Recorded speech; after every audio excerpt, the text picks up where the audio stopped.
GSO News Talk Radio and Tracy in the Afternoon. For a man who looks like Tyrone Power, is married to the stunning young model in the Virginia Slims and Clairol ads, and earns 6 figures a year, John Zachary DeLorean certainly doesn't smile much. He can't. Not just yet, anyway. The reason is simple. The most important project in his life is yet to be accomplished.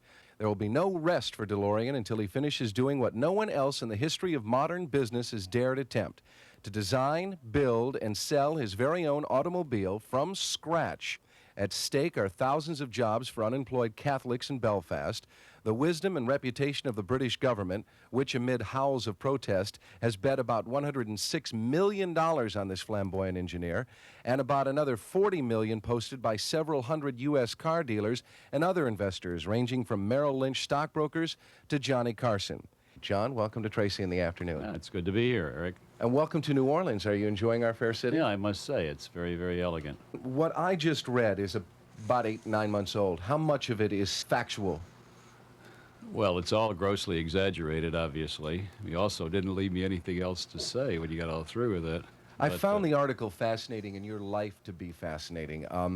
The DMC-12, it's more than a dream now. It's just months away from being a reality, isn't it? Yeah, we've actually built about 14 cars in our operations there. We're starting to train our supervision, and we'll be in actual production in July. We'll have cars on dealer showrooms by new car announcement time this fall. You left General Motors with a bad taste in your mouth. Oh, no, I don't have a bad taste in any way. GM was very good to me. Of course, I rose much further than I ever thought I would in my lifetime, and I actually got a tremendous amount out of it. I was given a great number of opportunities. So I have very good feelings about General Motors, and I feel I made a significant contribution to their success also. But didn't they withhold hundreds of thousands of dollars of bonus money that was due you? Well, that's people. People and companies are really two different things. I have as I say, great affection for GM. Certain individuals there obviously have a certain amount of jealousy, and I'm sure that's been a problem. If General Motors wanted to, could they prevent you, through internal and external pressure, from producing the DMC? Oh, I would say that in maybe 7 or 8 minutes they could terminate our activity. They really could? Sure, they're tough.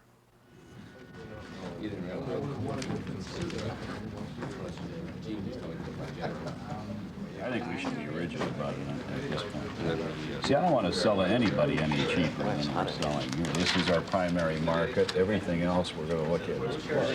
The way we're structured is basically our cost anyway. There isn't much difference. Right, and that's the way it ought to be. Gentlemen, if we can call the meeting to order now. I must say I'm quite impressed with the reactions that we've been getting here at the dealer convention in New Orleans, and what I'd like to do is discuss briefly with those of you that have spent some time on the floor talking to our dealers here what some of your reactions are. Maybe you could start off, Dick. What kind of feeling are you getting now? Enthusiasm seems to be as high a pitch or higher than it was in the previous convention. The reaction that we're getting from our dealers, as you know, we've signed 329 dealers coming into the convention, and I think the best I can gather from yesterday's activity, we've got several commitments, should approximate 15 or 20 commitments, which is very strong. The one encouraging thing, as far as I was concerned, was the price that the dealers felt that this car could command in the marketplace. They felt it was now in a price bracket that was in the region of about $30,000, which to me, as far as our business plan was concerned, was very encouraging. Imagine you rubbed your hands together when you heard that. Matt McGritter from Palm Springs, California. How you doing? Good to see you. Hey, I got 44 orders. That's incredible. Yeah, you can't believe how many of those we can sell down here in Palm Springs. That's a hell of a lot for that market. Of course, you're going to have to come down there and kind of rest a little bit in that nice thing. We'll play a little golf, all right? All right? All right. You look younger every time I see you. How do you do that? No, we're going to do that. How'd you beat us here? Hi, John. John? Yeah. How are you? How are you? Fine. 45 orders. Doris wants one. That's my wife. Well, she gets the last one, right? Last one, yeah. Not the first one, but the last one. we're accepting applications for direct dealer sales agreements. We plan on distributing our products through a small group of dealers, approximately 150 to 400 of them in all 50 states. Our requirements are the dealer or his dealer associates must own $25,000 in DeLorean Motor Company common stock. Jack, Dave Oakley from Bartlesville. Talk to him. Gene Williams had someone call me. Was that you? Right. Absolutely. Absolutely. Right. I've been getting a nice presentation on the car and the stock options and situations of that nature. Right. As you know, we need a dealer in Bartlesville. Right. At least following through, and I understand we have to decide this month. That's February 29th is the last day, right? When you say low-level serial production, how many, say, per month beginning in August? We haven't finalized that yet.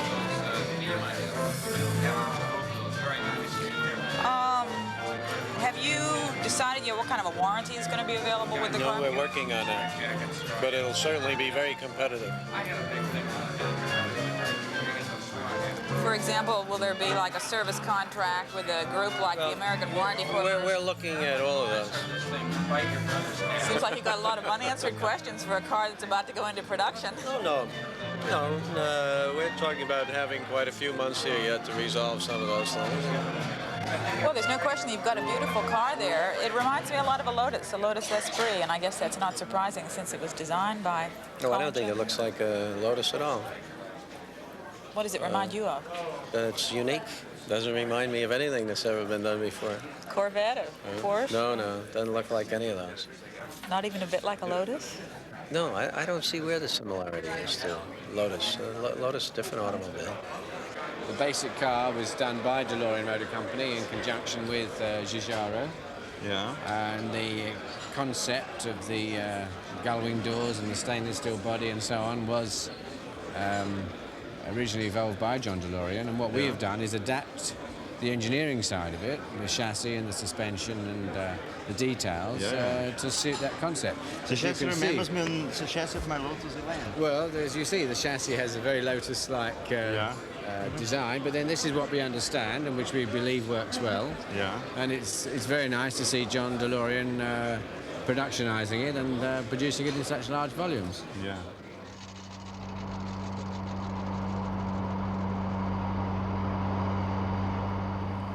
Taking the worst case, we'll make about 90 million in a normal year. And the best case, we'll make 200 million. So it's a pretty good business. And if the sterling goes down and cars sell, we'll accidentally make so much money we can't count it. What was the reaction to the paper? It was sensational. Phenomenal, really. Yeah, it's all, they're just desperate to get cars now. And most of the dealers have already taken somewhere between 40 and 100 orders with deposits, and they've suddenly found out that one of our Houston dealers has taken 102 orders with $1,000 deposits, and he's not paying any interest. He said, "You really ought to delay building a car." He said, "I'm making more money on the interest." This Pinot fuel tank is really changing the way people think. They now want to make it a criminal offense for an executive. If you know that something is defective, you don't have to have passed on it, but if you didn't object to it, then that becomes a criminal offense. If you're honest about it, that's a stupid design. As you recall, in that instance, they saved a piece of sheet metal this big by using the top of the tank for the trunk floor. Now, by doing it that way, they also mounted the tank with just plain screws into the edge, so that you also save the retaining straps. I would guess that, $5, $6 a car is what they saved. But everybody in the world has always been concerned about not having a separate barrier between the fuel system and the passenger car.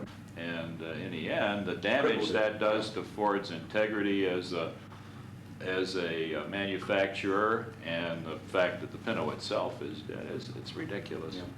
When you get all through that, they didn't save, not only didn't save any money, it's going to have cost them a Entirely out of proportion to any potential saving. And you knew it when you did it. We looked at it, everybody did. That was a shock to all of us in the industry. And of course, as an engineer, you got held for it. They said, well, look at the cost study says, here you are building a Nova and your price is this, and look at Ford saved all this dough. Now, why don't you do that? You know how managements are. So you had to defend yourself against it.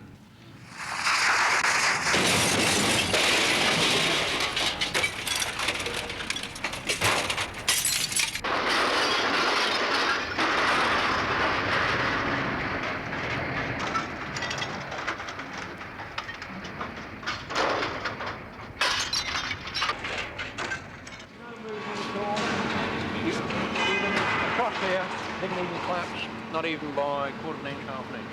Very, very good indeed. So you've got the crushability right at the front end, good 27 inches, which is what we're looking for to get the maximum deceleration inside the car. And the passenger cab itself is totally undamaged. Now the chassis, in this particular case, this is a stainless one. Now, you're going to have a mock-up of the window thing in here sometime in a week or so. Yeah, that's right. Yeah.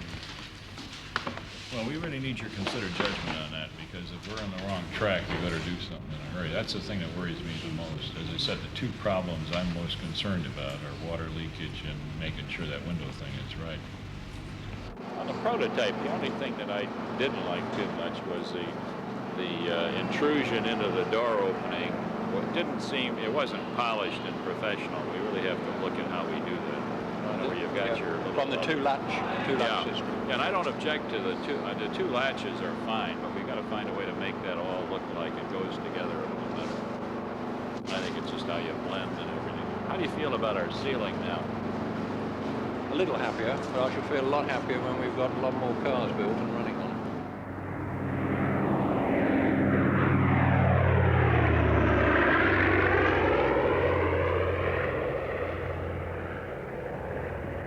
This car has been one of the biggest talking points, not only in the car industry in Ireland, but indeed throughout the world. Now it's come about, of course, the DeLorean car, and we're not only delighted to have it in the studio tonight on view to the general public for the first time, but we're equally pleased that John DeLorean himself has been able to come into the studio to give us generally a run around the car and talk about some of the finer points. I must say, Mr. DeLorean, I've only seen it for about the last half hour thereabouts. It's something I think a lot of us could get very used to. How much of you is actually in this car? Well, really quite a bit, Gloria. I've been, obviously I've been working on this for over 5 years now, and many of the concepts are ideas that I've generated throughout my business life in General Motors for about 20 years.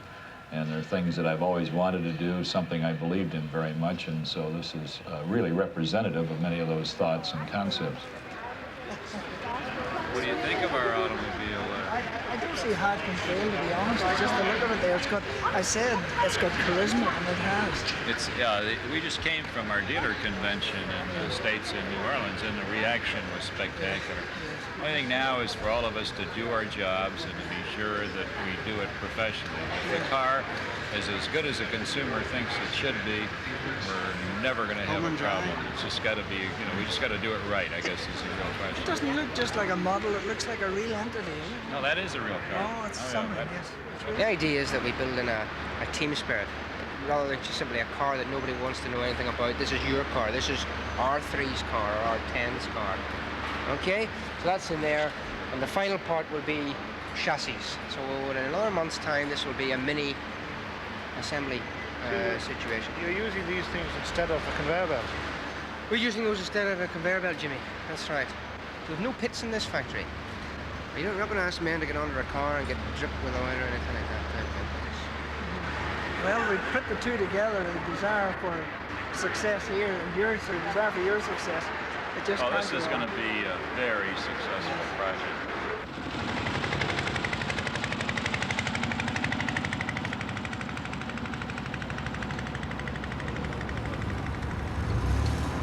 And that is the finish now. And they'll all be like that. You won't have to vary. That's truly representative of what will be produced. It goes back to Henry Ford's old thing. You can have any color you want as long as it's black. Well, here it is.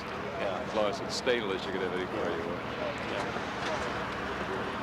There'll be 3 interior colors. And what about corrosion and that, without any paint protection? Well, the stainless is totally non-corrosive. In fact, we're going to offer a 25-year body warranty, which we haven't told British Steel yet, but they're going to stand behind it. We're going to explain that to them when we sign our final contract.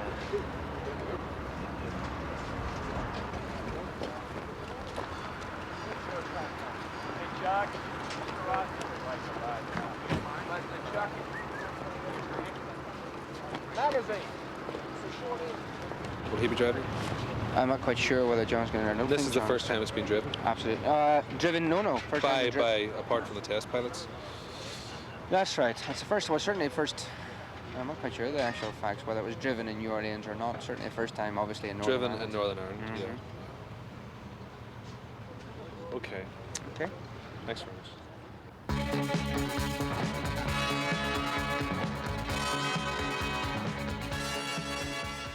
The Daily Express, August 1979.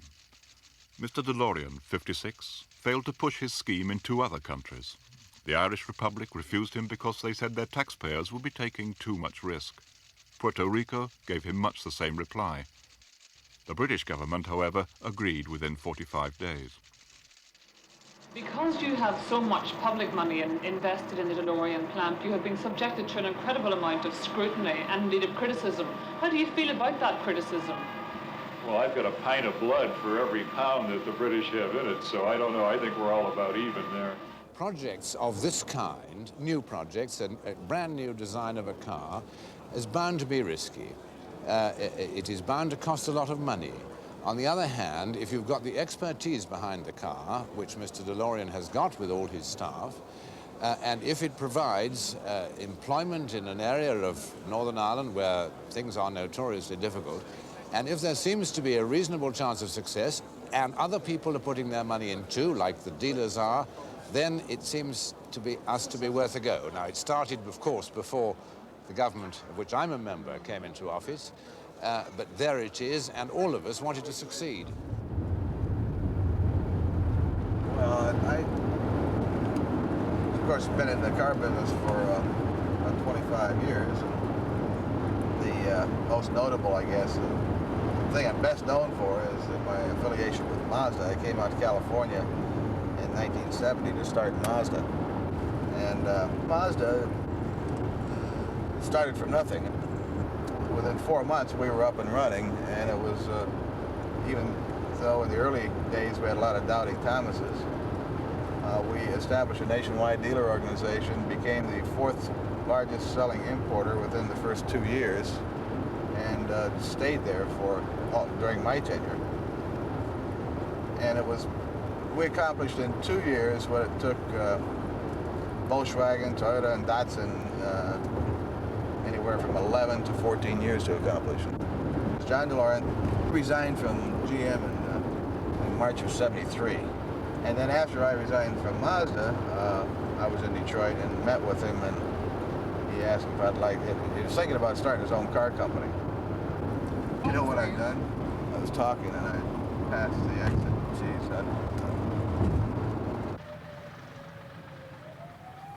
why don't you go through a part of your presentation? It's such an exciting concept, and I feel that the DeLorean car is a property that should not be damaged by advertising. And that's coming from an advertising guy. I hope you know what I'm saying. We're very reluctant to over-advertise the product because then it has a tendency, there is a point, and I don't know where it is, depending on the product, to demean the product. Obviously, I'm a believer. You have to push it too hard. There must be something wrong with it. If you could get away with no advertising and all PR, it would be even better, but you can't. I know that. Well, I think the most important aspect of that is that we want to control. See, today we've got, at least in the image studies that we've done, we've got a very favorable combination of characteristics, and we've gotten those more accidentally than any other way. So what we need to do is reinforce what we want that's positive. Well, of course, if you're doing straight PR, you can't control that. You know what? A lot of times things happen that are beyond your control, and they take you in a direction that you don't want to be. You can be suddenly wind up explaining yourself all the time or defensive, and you don't need it. Of course. You can't control PR. Right. The way we're going right now, if we straighten it around, we can go all the way out. There, oh, there we go. Just a little bit, yeah. All right. Should the mirror pass it? It's all right. No, I think we're going to... Now, cut it just a little more. There, oh, that does it. Okay. What we're asking the public today is to look the car over and give us their evaluation. Do you have a few moments you'd like to spend with us? Sure. Do you work for any motor company or any market research or anything conducted with surveys? No. Fine. What we'd like you to do is come in, look the car over, sit in the driver's. They're not for sale. We're just doing an evaluation for the car company. And what it amounts to is taking a look at it and telling us what you think of various features. I'll give you both one so you're not really working together. What's that little the gas tank. That's the access to the gas tank. The engine's in the rear. There's a trunk in the front, and the gas tank is in the front, down low. And the overall exterior appearance rating, which was their initial reaction to the car, 89% liked it very much or liked it. I went through and marked on these this morning where we had comparisons with the 1976 study that we did. My first impression was that we got the lines of the car, the overall lines of the car come out very, very good. Very high. Very strong. As far as, but when you start getting down into the details, it deteriorates. Let's go with the interior then. Yeah, interior, again, I'd say the biggest problems came as far as visibility and roominess. People, as far as dislikes, lack of visibility was top, but lack of headroom and cramped interior, lack of room. Listen, we gotta watch your head. We gotta jam up here on the interior. The gull-wing doors were not a bad styling plus. You know, I mean, it's not the highest, but it's in the top 6 items. Gull-wing doors, they kind of like it. Watch your head. Watch your head. I'm sorry. At least it's soft. Yeah, they're padded for that purpose, but you still don't want to keep banging. On a total sample of those who were given the $18,000 price for the car, 8% ended up saying that they'd definitely buy the car. When the price went to $24,000, we had 5%, and when we went to the $30,000 price level, only 3%. So there's a sharp drop-off there. I think the consumers would find the price reasonable, say at $28,000, but the number of people that would buy at that price is another story.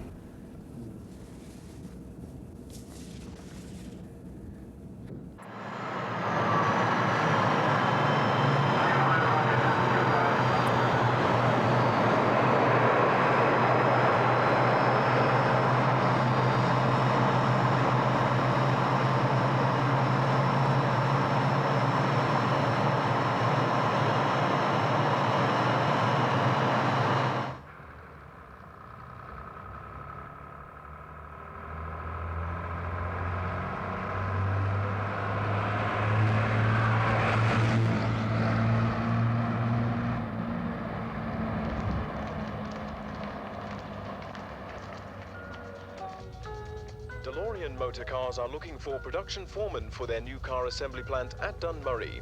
We will shortly need foremen to supervise those engaged in the assembly operations and in the body press and plastics operations. Applicants should have previous supervisory experience in line assembly work or in the manufacture of plastics or fiberglass. Experience in the car industry would be particularly welcome. If you would like to use your talents and work with DeLorean Motors in this exciting project, call for an application form at the plant entrance on the Lisburn Road or on the Stewartstown Road. Here, should we call the meeting to order? First item on the agenda is the meeting minutes of the previous meeting, which if Mr. Bailey can find.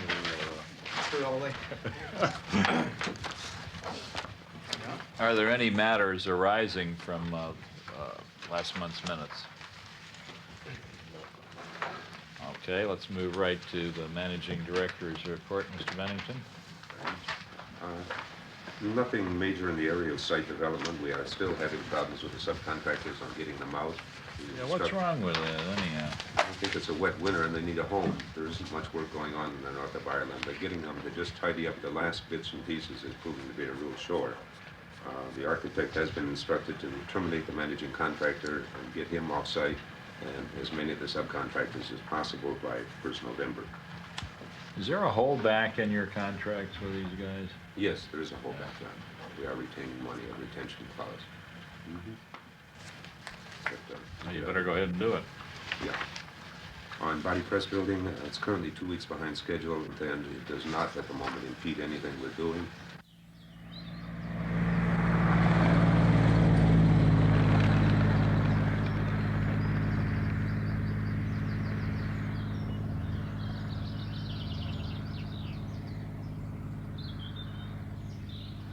Can I why we won't have the infill parts ready in the tooling master. I mean, surely it was part of the master program anyway. Yes, partly, because I mean, the one of additional the vary components, tool has one of those slipped components has considerably just... Sorry. week to week. The vary tool that makes those components. There isn't a vary tool to make those components. It's supposed to be. A separate vary tool. Yeah, was agreed 4 weeks ago. We've been talking 4 weeks ago. It was 3 weeks away. The only thing that... And Peter registered a slip last week, and in fact, I think he said last week that it had slipped 2 weeks, or was it minuted? Yeah, we got a minute saying PH confirmed that the status report on the interim very tool program covering components to be molded in waste areas would be passed to GDB or EMC on the 17th. I didn't get it, I don't know whether Ed did or not, but there's supposed to be, theoretically, a complete tool to make up for those lost. The pattern, the main pattern for that, which can go two ways. It can be used as a separate tool or as an insert. It's one and the same thing. That is being put together at this moment. We can sit here and discuss this for hours, but we really need a good, long sit down with McCullum and you people and come up with the facts, because if we know the facts, we got a chance of overcoming them. If we don't know the facts, I think we're going to be in a real problem, because it is slipping. Colin, you know, it's been going continuously.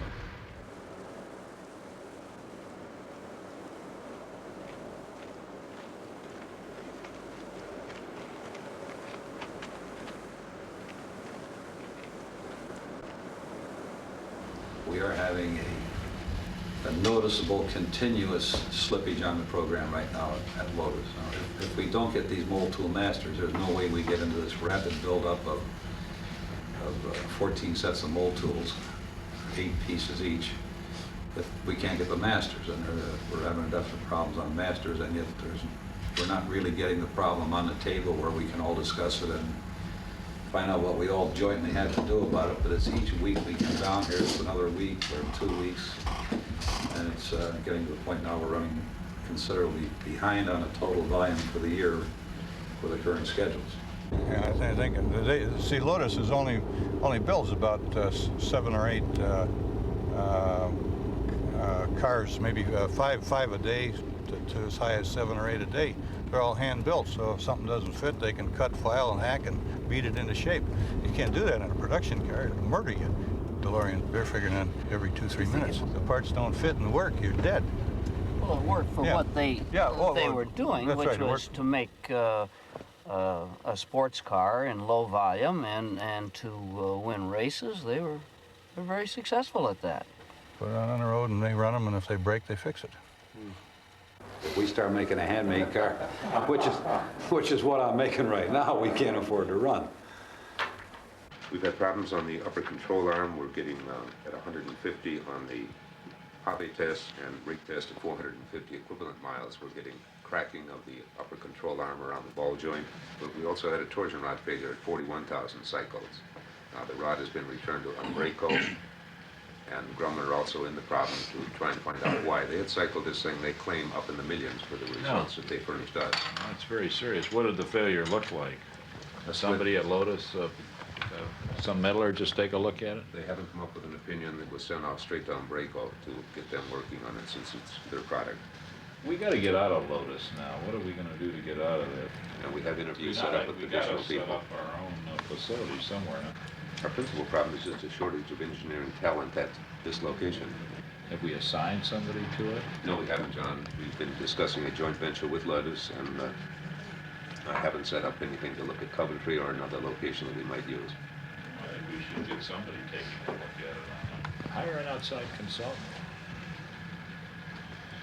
If you don't have time to do it yourself. But let's take a look. You got all these British companies going out of business. They must have facilities coming out of their nose. Could I turn to this sheet first, please? It's the Contracts of Employment Act 1965, the Terms and Conditions of Employment. A large proportion of you will be unemployed, and you will no doubt have the green slips with you from the Department of Health.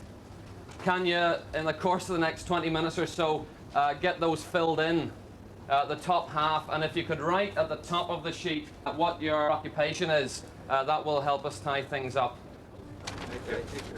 Well, good afternoon, brothers and sisters.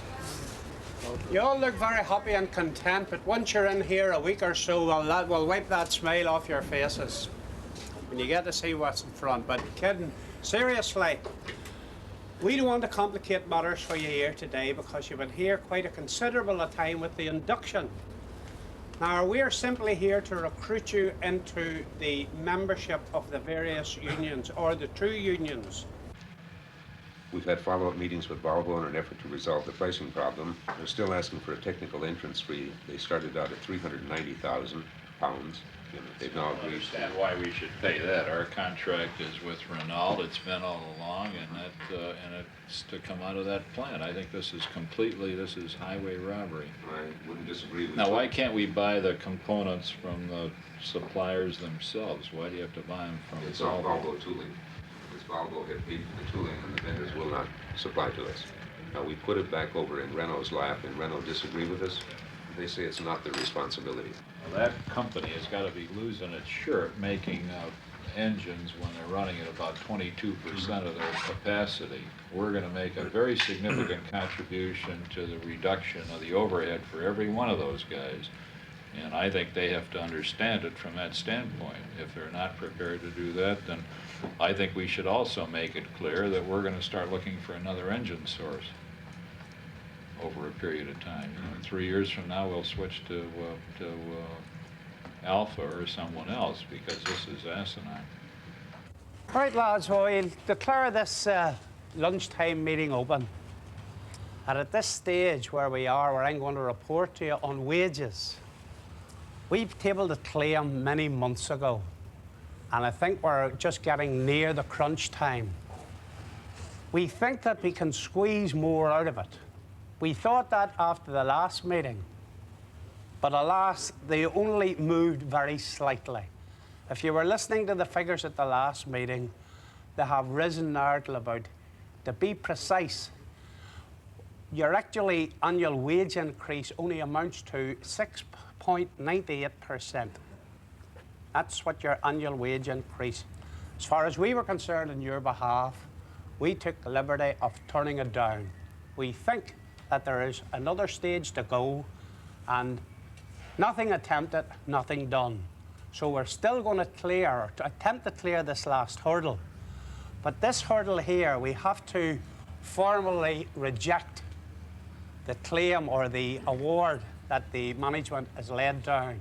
So I'm asking from the body of the floor here, a proposer to formally propose and second a rejection of what I have read out to you. You propose rejection, and the name is McGuinness. Brother McGuinness proposes a rejection. Have we a seconder for that proposal? The passive restraint program. The passive restraint, did you get that information to the states? You know, I don't understand why we're doing this here. The Department of Transportation is willing to fund that program completely, but they've been waiting for information. We've sent 2 packages for 4 months. Huh? 2 packets of information have been sent across within the last 2 weeks. Did Harvey call you? Because I told him to call you if he had not received the package. No, he did not call me. I'll double check it later. Put it in a suitcase and give it to me. I'll take it back. This is asinine. We're really embarrassed with the Department of Transportation. They came to us and they said they were willing to give us $3 or $4 million to do this project.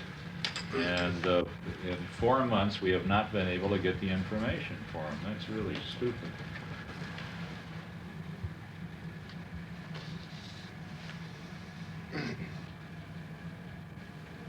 Go ahead. A detailed program on EEC homologation requirements is currently being developed together with a parallel program for right-hand drive for the UK market. Indications to the art that the thing will take some 12 to 14 months. The program should be available for review in about 2 weeks' time. The markets in order of Well, why is it taking 12 to 14 months? To do the homologation, John, we need to modify the vehicle itself, and then we need to submit it to a series of witness tests. Well, then you got to set up to retrofit at the port of entry in order to start selling right away. We can't wait 14 months to start selling. We're looking at the The other guys, a lot of them do that. They make the minor changes right there in Germany and other places.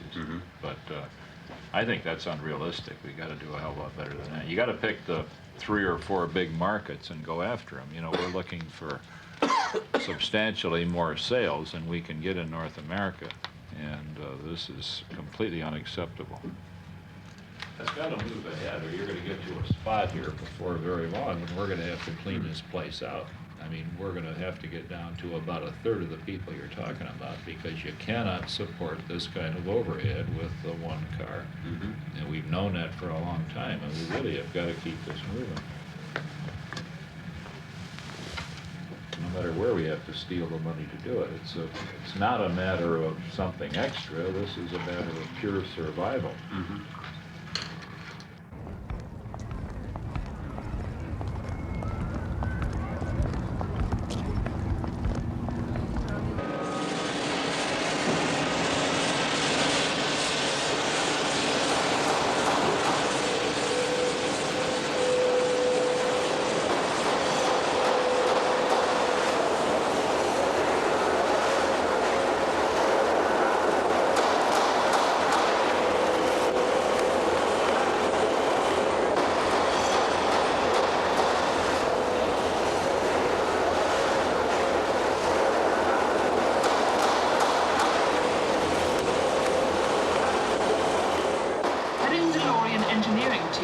Former Aston Martin man Mike Lowsby, the top-class engineer who made a big success of the Lagonda. You were involved in the Lagonda project, the Aston Martin Lagonda project. Do you think is there anything strange or untoward about the launch of this particular car and the teething difficulties that it has had up to date? Absolutely not. Most people who comment about the launching of cars and the teething problems, they speak from ignorance generally. The sort of problems you get in a normal car firm introducing a new car into an existing line are horrific. You've got a new car with a new factory, with a new workforce, in a new country, everything. And we've only been building the factory for 2 years. So you don't see anything difficult, anything strange about the problems that DeLorean Motors have hit? I see lots of things difficult, but nothing unusual. Let's put it that way. Well, I think we could make a start.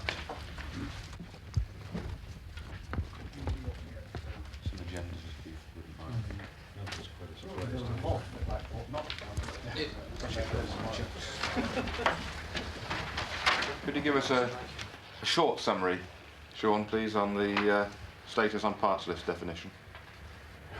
I'm not sure that Mike shouldn't be giving us. Well, I'm happy for Mike to do it if Mike's better equipped. Yeah, sure. I don't really know what you mean by a current status. The parts list is complete and the progress is continuing on the finalisation of the standard parts, which it's hoped or expected to be finished this week in conjunction with you. That's correct. Yeah. Can I? Will it be? Will it be?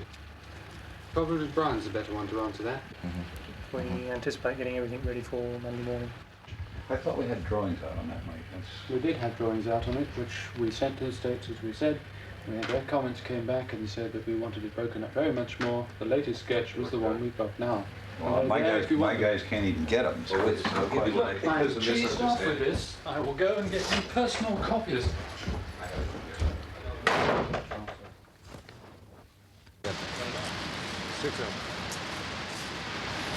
See, this is yellow light. You take it out in a different light and they look entirely different. I don't think we can do it that way, Chuck. I'll pick the one that you think is the most logical compromise and have the whole bumper We done. need a bumper, put it on a car, and we'll take it outside on different conditions and look at it.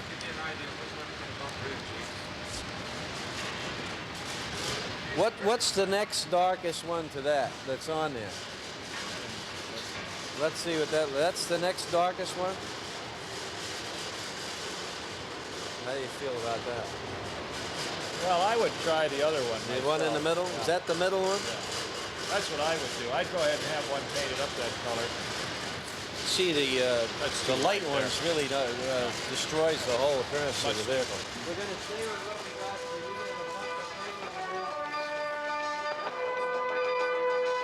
Downtown News at 6 at the news desk, Conor Kavanagh. Bosses at the DeLorean motor car plant in Dunmurry are to announce major changes in personnel tomorrow.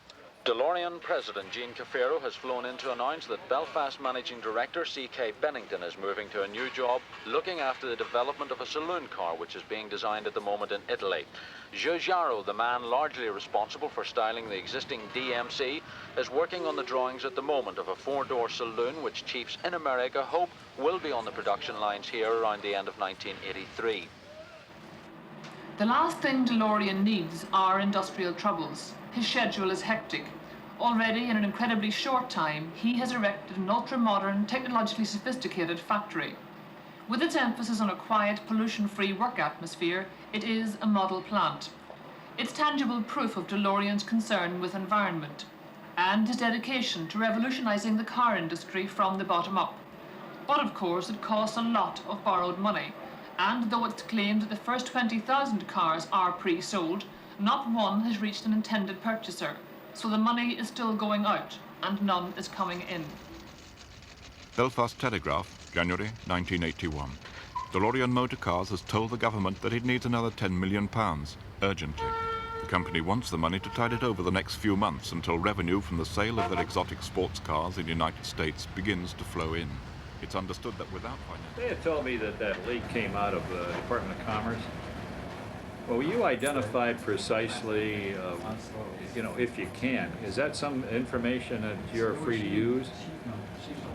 Or can we make the allegation without acknowledging the source? I want to go back at them a little bit. I think it's asinine. We got a problem here.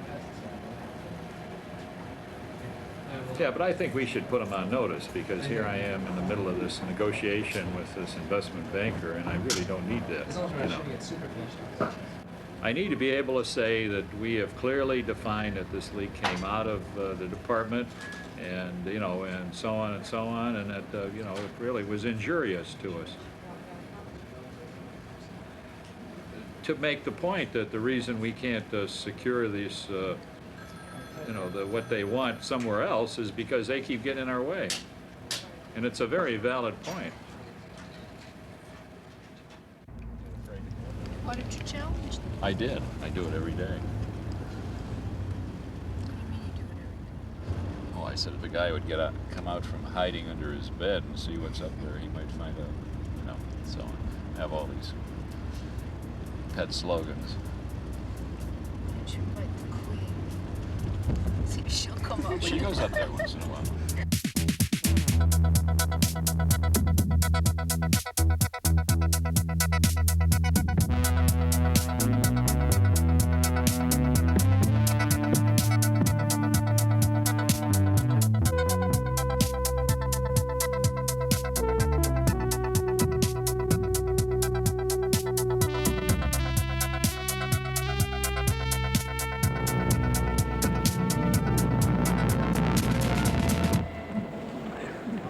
The DeLorean is a rear-engine, rear-wheel drive, two-passenger, two-door coupe. It has a V6 aluminum block and heads. I came in from LA yesterday morning. Helen picked me up at the airport and brought me straight here.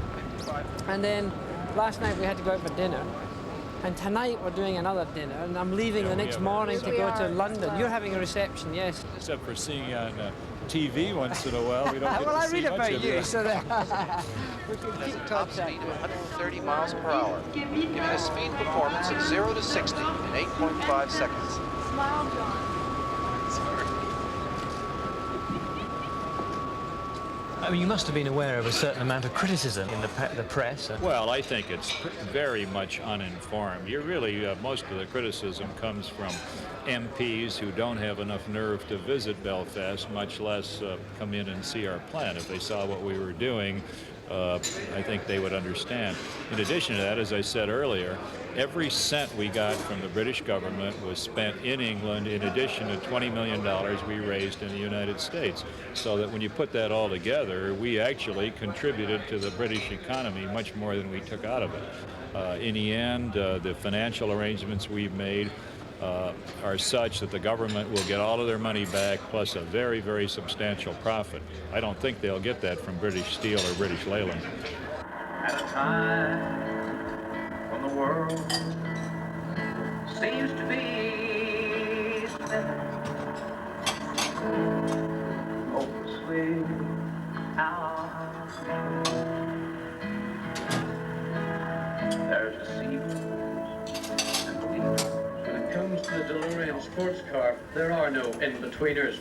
Since details of the project were announced in August 1978, there's been a constant stream of critics prepared to predict its downfall.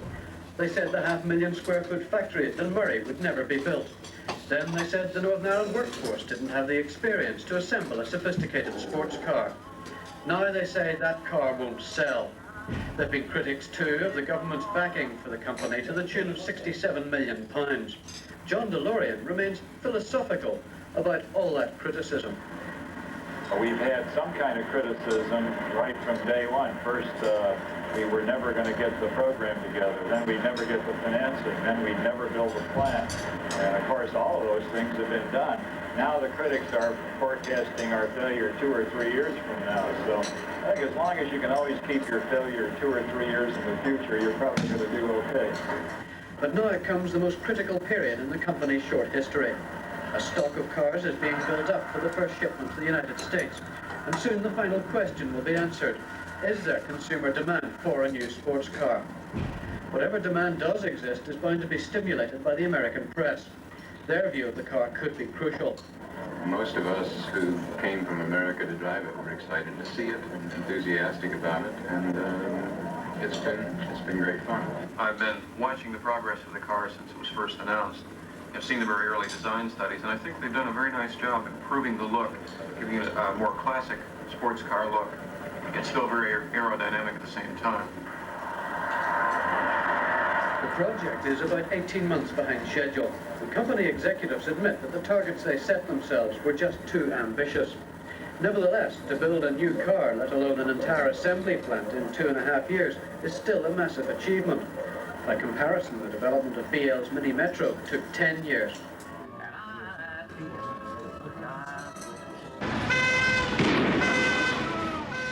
Belfast Telegraph, May 1981. During recent rioting around the Twinbrook estate, a petrol bomb was lobbed into portable office buildings at the DeLorean site, causing considerable damage. Mr. DeLorean said that the factory had not been a target as such and that the incident was a chance event.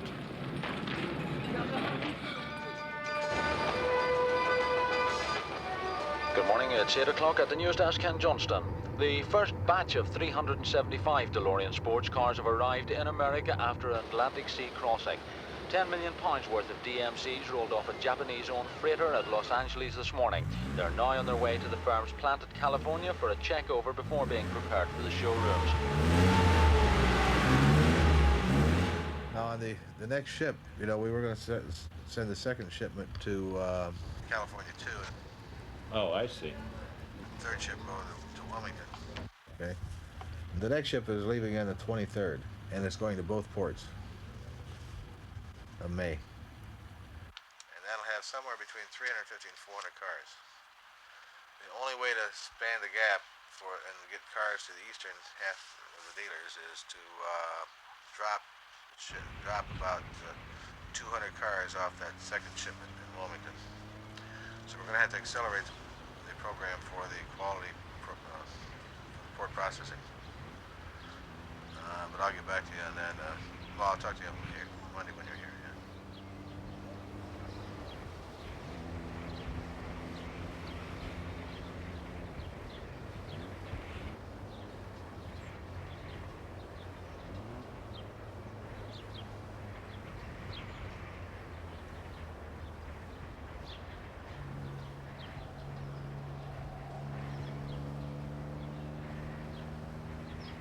The Times, August 1981. The company which makes DeLorean cars in Northern Ireland, backed by £80 million of British taxpayers' money, is to go public in the United States. The proposed flotation values the company at $240 million.